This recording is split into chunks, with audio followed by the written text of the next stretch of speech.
మనం Maoist shelter zone గా విజయవాడ నగరం మారటం అంటే గతంలో కూడా ఇటువంటి సంఘటనలు అయితే ఉన్నాయి. బట్ ఇప్పుడు ఇంతమందికి దాదాపుగా మావోయిస్ట్ పార్టీకి సంబంధించిన గెరిల్లా ఆర్మీకి సంబంధించిన 21 మంది మహిళా మావోయిస్టులు 6 పురుషులు కూడా ఇక్కడ షెల్టర్ జోన్ తీసుకున్నారనే తేలటంతో ఒక్కసారిగా పోలీసు వర్గాలు కూడా నివ్వెరపోయాయి. మనం చూస్తూ ఉన్నాం హిడ్మాని ఈరోజు తెల్లవారుజామున 3 గంటలకు మారేడుమల్లి అడవుల్లో ఎక్కడైతే ఎన్కౌంటర్ చేశారో ఆ ఎన్కౌంటర్లో దొరికిన సమాచారం మేరకే ఇక్కడికి పోలీసులు గ్రేహౌండ్స్ ఆపరేషన్స్ నిర్వహించారు అని కూడా మనకి సమాచారం అందింది.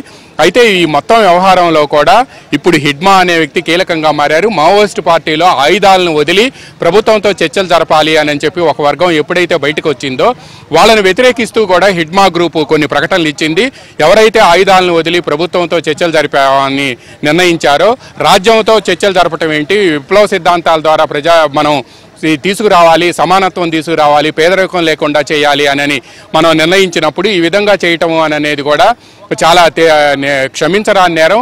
దీనికి ప్రజలు కఠినంగా శిక్షిస్తారంటూ కూడా హిడ్మా ఆధ్వర్యంలో ఉన్న మావోయిస్ట్ గ్రూపుకు సంబంధించి ఓ ప్రకటన వెలువడింది. ఆజాద్ పేరుతో ఈ ప్రకటన వెలువడినప్పటికీ కూడా ఇందులో ఏదైతే వ్యతిరేకించిన గ్రూప్ ఏదైతే ఉందో హిడ్మా ఆధ్వర్యంలో మావోయిస్ట్ పార్టీకి సంబంధించి అందరూ కూడా నడుస్తూ ఉన్నారు.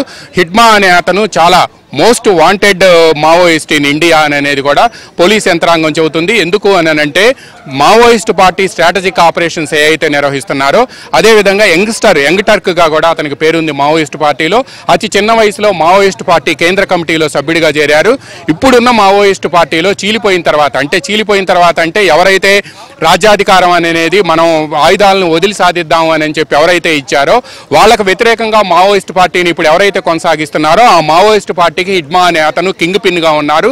అతనే పార్టీ సెంట్రల్ కమిటీ సభ్యుడిగా స్ట్రాటజిక్ ఆపరేషన్స్ హెడ్గా ఉన్నప్పటికీ కూడా బట్ మా పార్టీకి అతనే అన్నీ కూడా తానే వ్యవహరిస్తున్నాడు. ఈ నేపథ్యంలోనే ఈరోజు మా హిడ్మాని అరెస్ట్ ఎన్కౌంటర్ చేయటం, ఆయనతో పాటు ఆయన సతీమణి రాజక్క ఆమెను కూడా ఎన్కౌంటర్, వాళ్ళతో పాటు ఒక 2 కీలక నేతలు కూడా ఉన్నారు అని చెప్పి మొత్తం 6 ఎన్కౌంటర్ చేశారు. ఏపీ ఇంటెలిజెన్స్ చీఫ్ లడ్డాతో పాటు మరో 2 సీనియర్ పోలీస్ అధికారులు ఈ ఎన్కౌంటర్లో ఈ ఆపరేషన్లో మారేడుమల్లి డీప్ ఫారెస్ట్లో వాళ్ళు స్వయంగా పాల్గొన్నారు. వాళ్ళ ఆధ్వర్యంలో ఉండే గ్రేహౌండ్స్ బలగాలే ఈ ఆపరేషన్ని కంటిన్యూ చేశాయి. అయితే ఇప్పుడు తాజాగా అక్కడ లభించిన సమాచారం మేరకే ఈ న్యూ ఆటో నగర్లో ఉండే బిల్డింగ్లో వీళ్ళందరినీ 3 అంతస్తుల బిల్డింగ్లో వీళ్ళ మొత్తాన్ని కూడా 27 మందిని కూడా ఉంచారు అనేది కూడా సమాచారం అందింది. 27 మంది ఎవరైతే ఉన్నారో వీళ్ళంతా కూడా వీళ్ళ చరిత్ర ఏంటి, వీళ్ళు మావోయిస్ట్ పార్టీలో ఎప్పటి నుంచి పనిచేస్తున్నారు, గెరిల్లా ఆర్మీ ఉన్నప్పటికీ గెరిల్లా ఆర్మీ అనేది కొంతమంది మావోయిస్ట్ పార్టీ అగ్రనేతలకు రక్షణగా ఉంటుంది, మరికొంతమంది ఆపరేషన్స్లో పార్టిసిపేట్ చేస్తారు, మరికొంతమంది అడవిలో ఉన్న వారికి రక్షణగా ఉంటారు. అందువలన ఈ గెరిల్లా ఆర్మీలో వీళ్ళ రోల్ ఏంటి అనేది కూడా ఇప్పుడు తేలాల్సి ఉంది. అందువలన ఈ గెరిల్లా ఆర్మీలో ఉన్న వాళ్ళ రోలు, అదేవిధంగా వాళ్ళు ఎన్ని రోజుల నుంచి ఇక్కడ షెల్టర్ తీసుకుంటున్నారు, ఈ షెల్టర్ తీసుకునేందుకు ఆ భవనానికి ఎవరు డబ్బులు ఇచ్చారు, అదేవిధంగా ఆ భవనం 3 అంతస్తుల భవనం, ఆ భవనం ఓనర్ ఎవరు, వాళ్ళని ఎవరు కాంటాక్ట్ చేశారనే వివరాలను కూడా పోలీసులు సేకరిస్తూ ఉన్నారు. ఆ భవనం 3 అంతస్తుల్లో మొత్తం 27 మంది గత 10 రోజుల నుంచి కూడా షెల్టర్ జోన్ తీసుకున్నారు అనేది కూడా పోలీసులకు సమాచారం అందుతుంది. వీళ్ళు గెరిల్లా ఆర్మీకి సంబంధించి మనం చూస్తున్నాం వెహికల్లో గ్రేహౌండ్స్ బలగాలు కూడా తరలి వెళ్తున్నాయి. ఇప్పుడు ఆ బిల్డింగ్ నుంచే వెహికల్ కూడా వెళ్ళిపోతుంది. వీళ్ళందరినీ కూడా ఇక్కడి నుంచి తీసుకొని వెళ్ళిపోయి వాళ్ళు ఎవరైతే గెరిల్లా ఆర్మీకి సంబంధించిన 27 మంది ఉన్నారో వీళ్ళందరినీ ఇప్పటికే తీసుకువెళ్ళిపోయారు. ఇప్పుడు అక్కడ రక్షణగా ఉన్న ఆ బిల్డింగ్ దగ్గర రక్షణగా ఉన్న వాళ్ళందరినీ కూడా ఇప్పుడు ఇక్కడ నుంచి గ్రేహౌండ్స్ బలగాలు, అదేవిధంగా ఆక్టోపస్ బలగాలు వీళ్ళందరినీ కూడా వేరే వాహనంలో తరలిస్తున్నారు.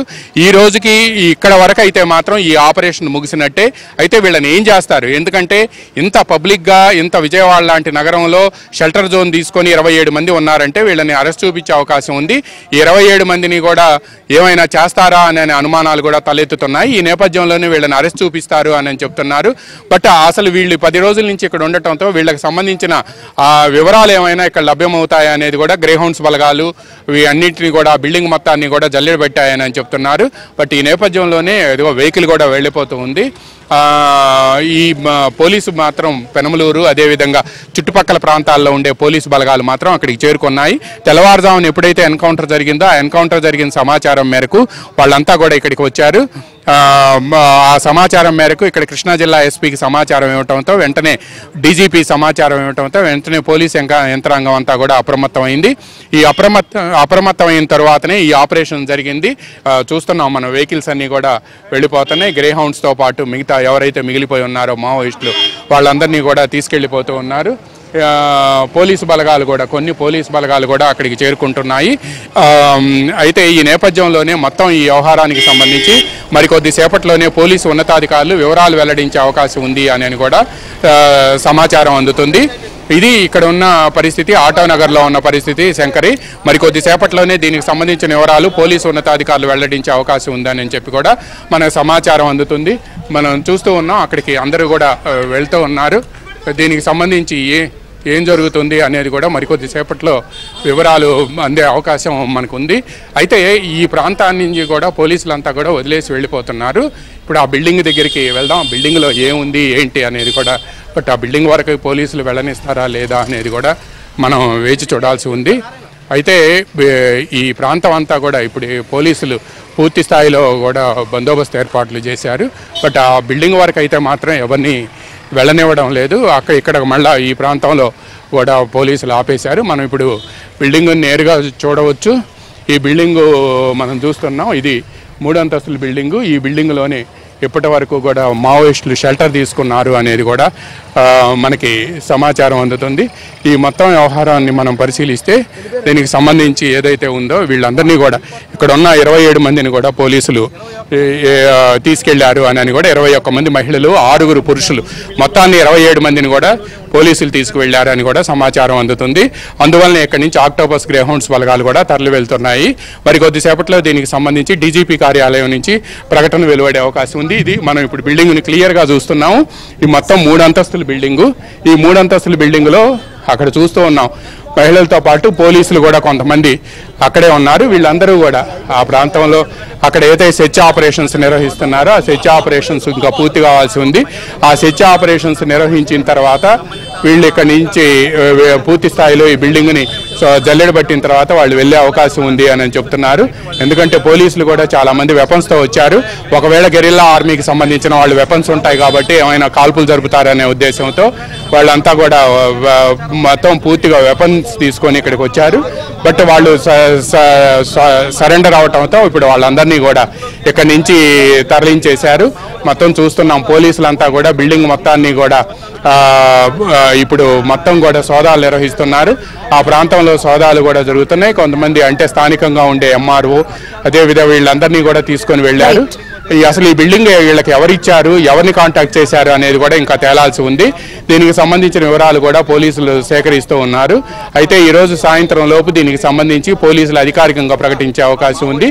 ఇది కూడా మనం చూస్తూ ఉన్నాం, ఈ రోడ్డు కూడా చాలా కంజెస్టెడ్గా ఉంది. న్యూ ఆటోనగర్లో మనం చూస్తున్నాం అన్ని వెహికల్స్ రిపేర్ షెడ్లు అదేవిధంగా ఇతర షాపులు ఇవన్నీ ఉన్నాయి. ఈ ప్రాంతంలో మావోయిస్టులు ఇక్కడ షెల్టర్ జోన్ తీసుకుంటారు అనేది కూడా పోలీసులకి ఎవరు కూడా ఊహించలేకపోయారు. మనం చూస్తున్నాం వాహనాలన్నీ కూడా ఇక్కడికి వస్తూ ఉన్నాయి. వీళ్ళందరూ కూడా అంబులెన్స్ని కూడా తీసుకొచ్చారు. ఏమైనా అవసరం అయితే వాడదాము అని, ఏదైనా కాల్పులు జరిగితే వాడదాము అని కూడా అంబులెన్స్ని కూడా తీసుకొచ్చారు. మనం చూస్తున్నాం దీంట్లో ఆక్సిజన్ ఇవన్నీ కూడా పెట్టారు. అటువంటి ప్రమాదం లేకపోవటం వాళ్ళు స్వచ్ఛందంగా సరెండర్ కావటంతో ఈ ఆపరేషన్స్ ముగిసినట్టేను అని చెప్పి పోలీసు ఉన్నతాధికారులు చెప్తున్నారు. ఓటు హైదరాబాద్.